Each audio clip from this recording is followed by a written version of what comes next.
गुजरात में चुनाव से पहले ही कांग्रेस ने मान ली हार। नरेश पटेल ने कांग्रेस में शामिल होने से किया इनकार। बीजेपी की रणनीति में फंसी कांग्रेस, मोदी के नाम पर होगा चुनाव। आप भी बिगाड़ रही है कांग्रेस का खेल। गुजरात में चुनाव से पहले ही बाजी हार गई है कांग्रेस। कांग्रेस का दांव होता जा रहा है फेल। बीजेपी के दांव में बुरी तरह से फंसती दिख रही है कांग्रेस। गुजरात में विधानसभा चुनाव 6 महीने बाद होने वाले हैं, लेकिन चुनाव की तैयारियां अभी से तेज हो चुकी हैं।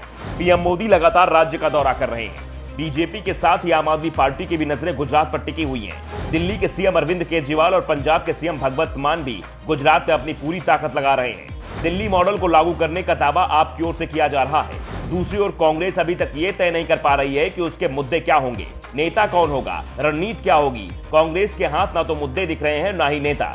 पार्टी नेता एक के बाद एक करके किनारा कर रहे हैं। कोई आप में शामिल हो रहा है तो कोई बीजेपी में। सत्ताधारी बीजेपी चुनाव पीएम मोदी के नाम पर लड़ने की तैयारी कर चुकी है। राज्य में पाटीदार समुदाय का प्रभाव सबसे ज्यादा है। 15 से 20% तक इनकी आबादी बताई जाती है। ये समुदाय लंबे समय से बीजेपी के साथ जुड़ा हुआ है।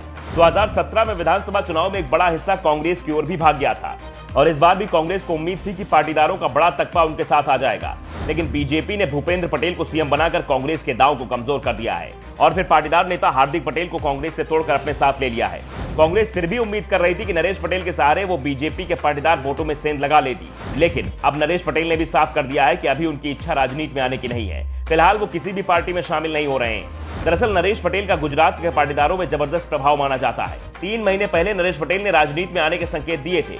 उसके बाद से ही बीजेपी, कांग्रेस और आप नरेश पटेल के संपर्क में थे। तीनों ही पार्टियां नरेश पटेल को अपने पाले में करने की कोशिश कर रही थी।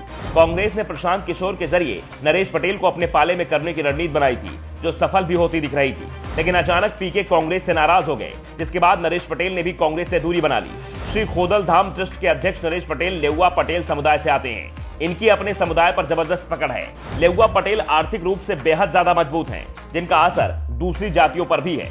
गुजरात की 182 विधानसभा सीटों में से करीब 35,000 पर जीत का फैसला इन्हीं वोटों से होता है। सौराष्ट्र, अहमदाबाद और सूरत में लेउआ पटेल का काफी दबदबा है। बीजेपी के पास इस समय पटेल नेताओं में भूपेंद्र पटेल जो राज्य के सीएम है, उनके अलावा पूर्व डिप्टी सीएम नितिन पटेल और पटेल आरक्षण आंदोलन से पूरे राज्य में अपनी पहचान बनाने वाले हार्दिक पटेल हैं। जबकि कांग्रेस को उम्मीद नरेश पटेल में दिख रही थी, लेकिन उन्होंने भी कांग्रेस में शामिल होने से इनकार कर दिया। दूसरा, राज्य कांग्रेस चुनाव में पीएम मोदी पर सीधा हमला करने से बच रही है, क्योंकि उसे पता है कि मोदी पर हमला करने से उसको नुकसान ही होगा। लेकिन कांग्रेस हाईकमान गुजरात में जिग्नेश मेवानी पर दांव लगाने की तैयारी में है और जिग्नेश मेवानी सिर्फ पीएम मोदी पर ही निशाना साध रहे हैं। स्थानीय कांग्रेस नेताओं को समझ में नहीं आ रहा है कि वो इससे कैसे निकलें। बीजेपी के लिए भी ये सबसे बेहतर स्थिति है। वो पहले से ही पीएम मोदी के नाम पर चुनाव लड़ने की तैयारी कर रही है। ऐसे में कांग्रेस भी राज्य का चुनाव पीएम मोदी के खिलाफ लड़ने की रणनीति बनाती है तो फिर कांग्रेस के लिए जीत और भी मुश्किल हो जाएगी। Bureau report, the such India.